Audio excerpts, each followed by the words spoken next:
Hello, everyone. Hannah Jones with the PPA Tour here with a special guest. I'm going to murder your name, Luis de Cristobal. Luis de Cristobal. Yeah, very nice. And you are in Mallorca? No, now in this very moment, I'm in Madrid. But yeah, normally I'm in Malaga in the south of Spain, that it's also Mediterranean. Well, tell me a little bit about what you do for the Rafa Nadal Academy. Well, we had a dream like many months ago of making a really big pickleball series in Europe, mixing that with community, with lifestyle, and with inclusion. And in that dream appeared the Rafa Nadal Academy, that it's one of the top three tennis academies in the world. Well, racket sports academies in the world. And we present them a project, and they were interested in us, and we started to collaborate with them, and the dream became true. Oh, that is awesome. And you are now going to host the first ever Mediterranean Open? The first ever Mediterranean Open and the first ever pickleball event at the Rafa Nadal Academy. Amazing. So you've built a pickleball court for this event, is that right? Well, not exactly that. They are all the time thinking on having new sports, since they are like the temple. I call it Disney tennis, but it's like a temple. And when we had this conversation with them, they started to be really surprised, because they didn't have a lot of knowledge about pickleball. And after our inscriptions started, a lot of people started to call them, like, do you have clinics? Do you have like a training for a month or something like that at pickleball? And yeah, they decided to build a court and do this event that we did with some professional tennis players, with Anabel Medina, with Maribel Nadal, with Tomeu. And yeah, it was like the kickstart of our tournament. Yeah. So is it well received by the tennis players then, even the pro players? At the beginning, they are kind of surprised. It's like somehow it's like playing with a racket on the beach for them. they see us like maybe like a small brother, something like that. But because I think they see it really easy, no? Somehow it seems to be easy. If you see a tennis match comparing with a pickleball match without no idea of both sports, for sure tennis seems to be really much complicated. But once they started to play, that exhibition game was supposed to be like 25-30 minutes, and it took like almost 2 hours, because it's like they start to play and it's super fun. So I think they need to try to change this image into an addiction that it's happening. Oh, I totally agree. I was a tennis player first, and I was so dismissive of pickleball, but all I had to do was try it, and then I was like, "Oh, this is really fun. A lot more fun than I had thought." And we have a lot of tennis players here as well who have crossed over and are now playing pickleball.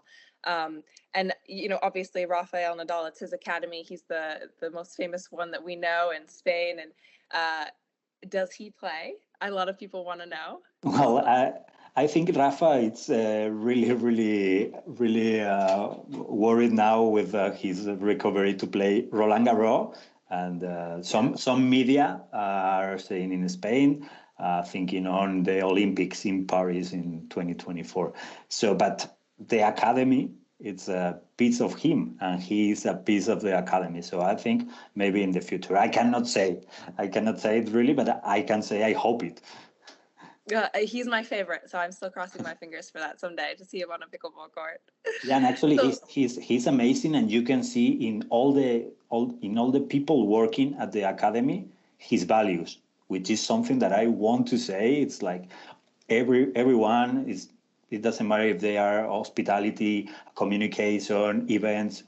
They are really nice people with this value, thinking of value of the company, of the branding that Rafael Nadal has been proving since, I don't know, since he's 16 or 17 years old. Yeah, that's incredible. I actually have visited the academy a few years ago, and it was fantastic. So I think you should come back. I should come, now there's pickleball. I have to come back. I would love to. So this event, this Mediterranean Open, how many players do you expect to have? In this first, we are having 200. That it's a really big milestone for Europe, and especially because Mallorca is an island, and everything in an island is more complicated for the organizers.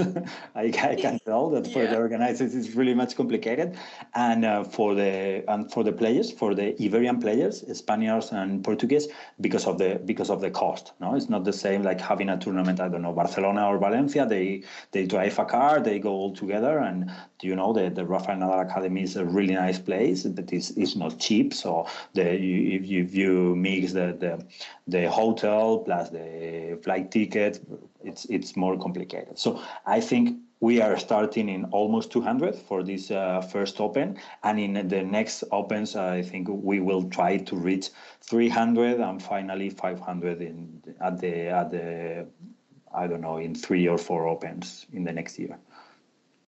Okay, yeah. So most of your players, because the Rafael Nadal Academy is on Mallorca, which is an island, for those of you out there who don't know, off the coast of Spain. It's in between Spain and Italy. In between, you would know better than me. Our American geography is fuzzy when it comes to Europe, but I do remember going out there and flying out to the island. And so what are you seeing in terms of how many of your players are Mallorcan and how many are coming over from Europe? Yeah, Mallorcan are 0, and the rest are almost 200. It's kind of funny so because people traveling for it. Mallorca is an island in a region called the Balearic Islands, and the Balearic Islands was the only region in Spain without a single pickleball court. So it's not only the Open. It's like most of people in the island that wanted to play pickleball, they cannot because they didn't have where. So we are having a lot of calls of people from Mallorca asking if they can come to see the games, because they want to see the games and also to talk to brands, to talk to players and see how they have to do it to have clubs or to have courts in Mallorca, which is also amazing because it's another thing that we are really focused on, that the expansion of the sport. We have a membership with the clubs. We call it Mediterranean Associated Club, and we help the clubs to grow: tennis club, paddle clubs, and pickleball clubs. So we are starting to have good relationship in Mallorca too. So I think it's really nice. It's sad because they are not Mallorcan players, but the next year in December, I hope we will have a lot. Oh, that's awesome. Yeah, I'm sure it will grow and continue to grow. What are the level of the players that are playing in the tournament? Do you have different levels? Yeah, we have two different. Well, we have 4 categories. The first, and I want to say that, is we have a tournament called No Limits, that it's sponsored by Jula, that it's a inclusive category. So it's built for people with intellectual disabilities and for people with brain acquired damage and cerebral paralysis. So we are starting with a tournament only with people with disabilities, that it's going to be Friday in the morning, and then an inclusion tournament mixing elite players with people with disabilities. So it's kind of, we are having relationship with different social entities to make also the inclusive part of the pickleball growth in Spain and in Europe. Then we have the plus 55, that is for people with older than 55, obviously, and they are all together at the beginning, and after the round robin they will go into an elite tournament, plus 55 elite, or if they are third or fourth in each group of the round robin, they will get to the plus 55 amateur. And then we have, for the rest of the player, we have the amateur tournament and the elite tournament. So the elite tournament is meant to be for the players 4.5 and 5.0, and they have the same scheme than in the plus 55. If you are first or second in the round robin, you will get to the 5.0. That it's the category that gives cash prizes. And if you are third or fourth, you will get to 4.0. And the same with the amateur. And at the end, 3.5 and 3.0. So we have a lot of players from many countries with different levels. And at the end, we will see. We are starting to have our own ranking to see who's really an elite player and who's not. Because I think we have a really big gap of difference between some players in elite and also in amateur. But it's normal because we are starting, and we have players from the US, we have players from the UK, we have players from Spain, and they will start to know their true level. Yeah. Oh, yeah. Tournaments is the only real way to find out where you rank amongst people, right? Because you can do your best you can with your leagues or home clubs and rec play, but you really don't know until you truly get into that competitive atmosphere. So tournaments are really important, which is obviously what we do with the PPA. So we've seen that really change the sport over the last few years, and I'm sure it's going to happen similarly over there. You also mentioned a cash prize. How much can the players who win make?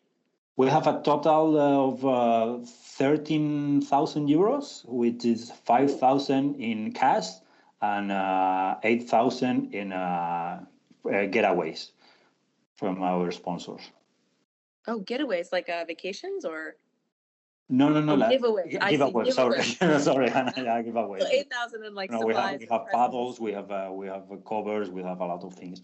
And nice. Yeah. Oh my gosh! I think I'm gonna fly over there and try to take part in this tournament. That sounds great.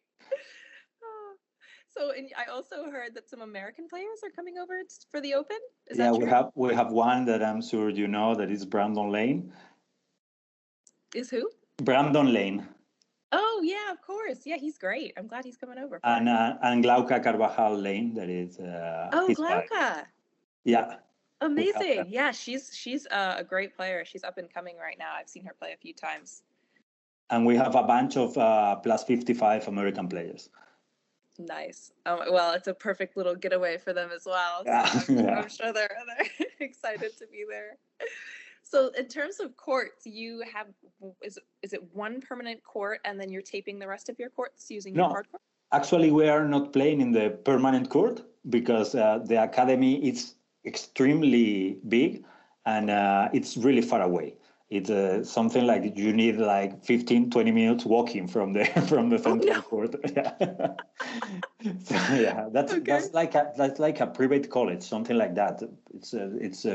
You only have to imagine that they have 200 rooms as a hotel, but then they have 300 students living there. So they have 46 tennis courts, 19 paddle courts. So it's a really big place. Wow.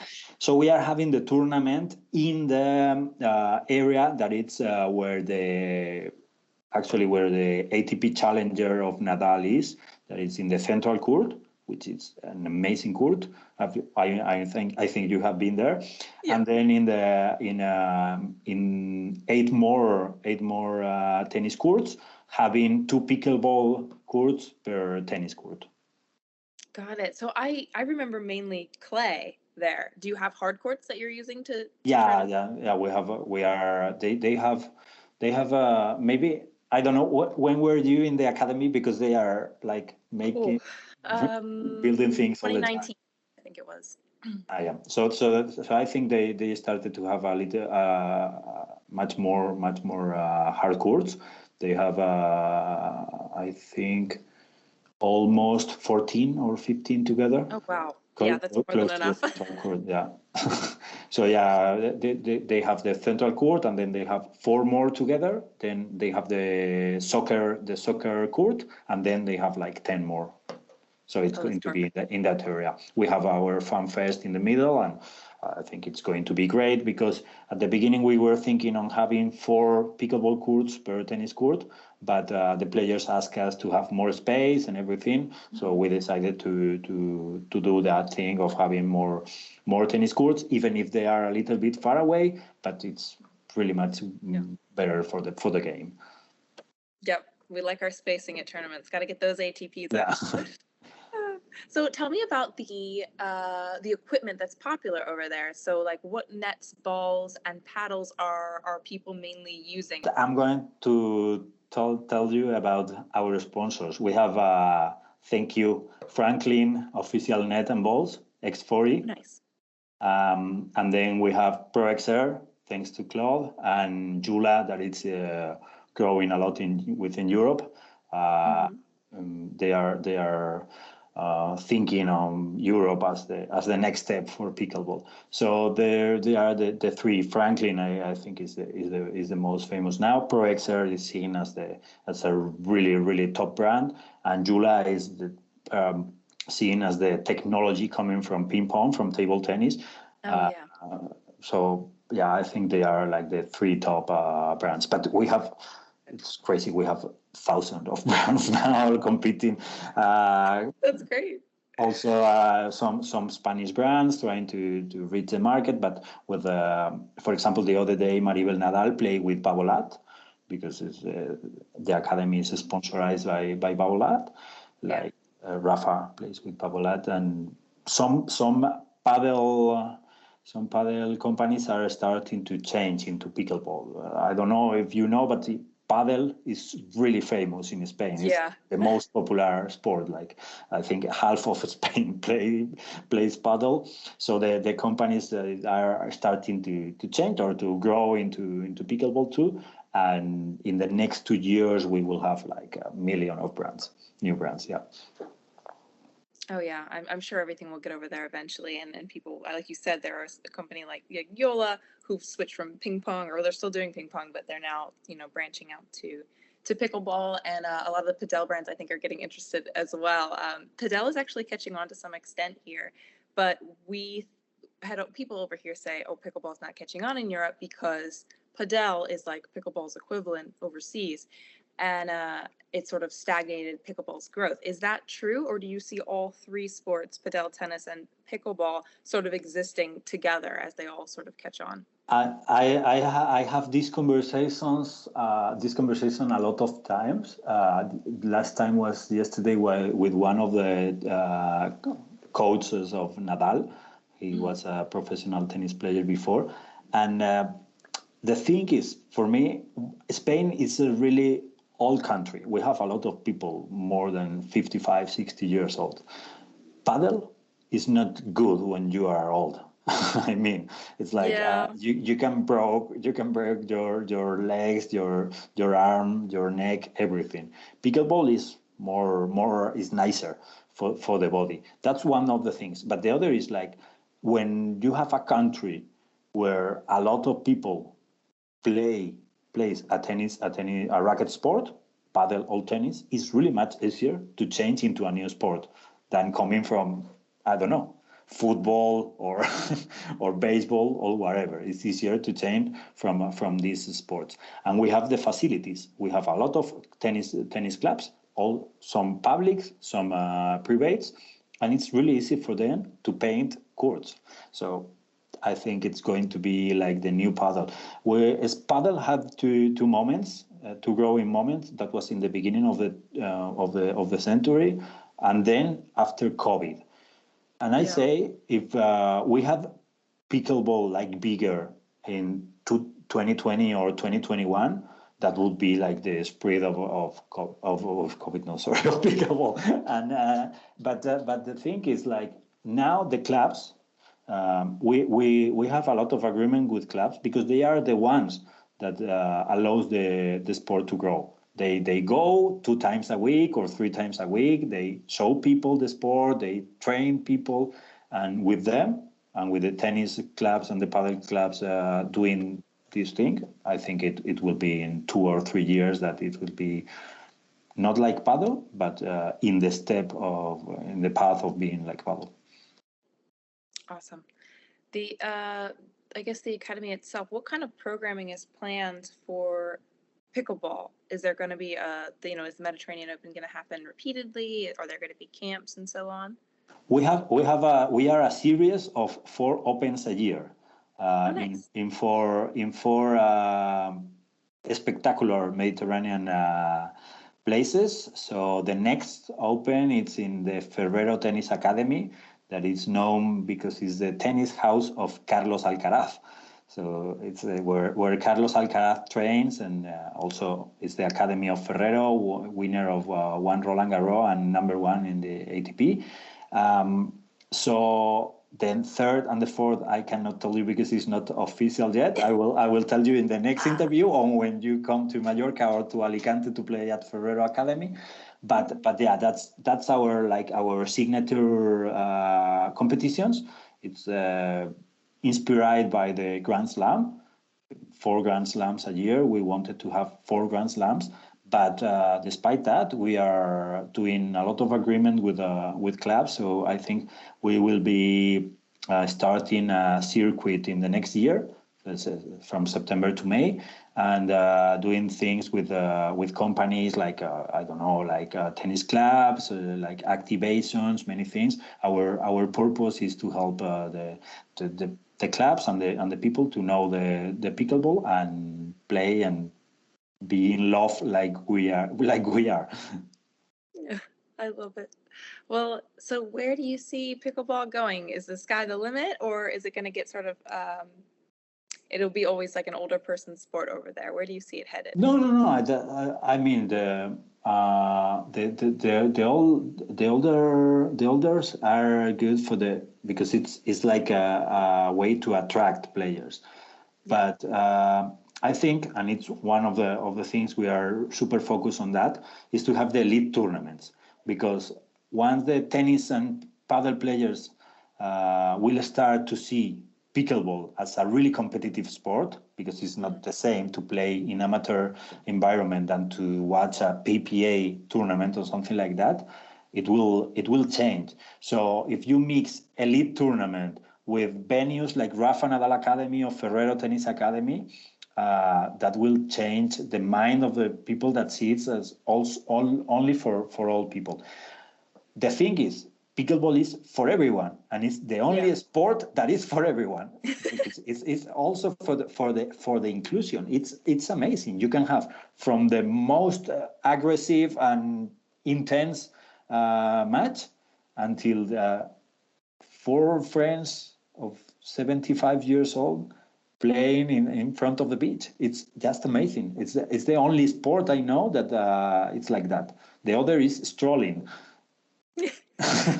Is strolling? Yeah, it's like everyone can stroll.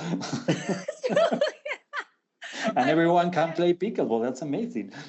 You cannot play it in a really professional way. Maybe it's just for 1% of the pickleball players, but the rest 99 we have options to have fun.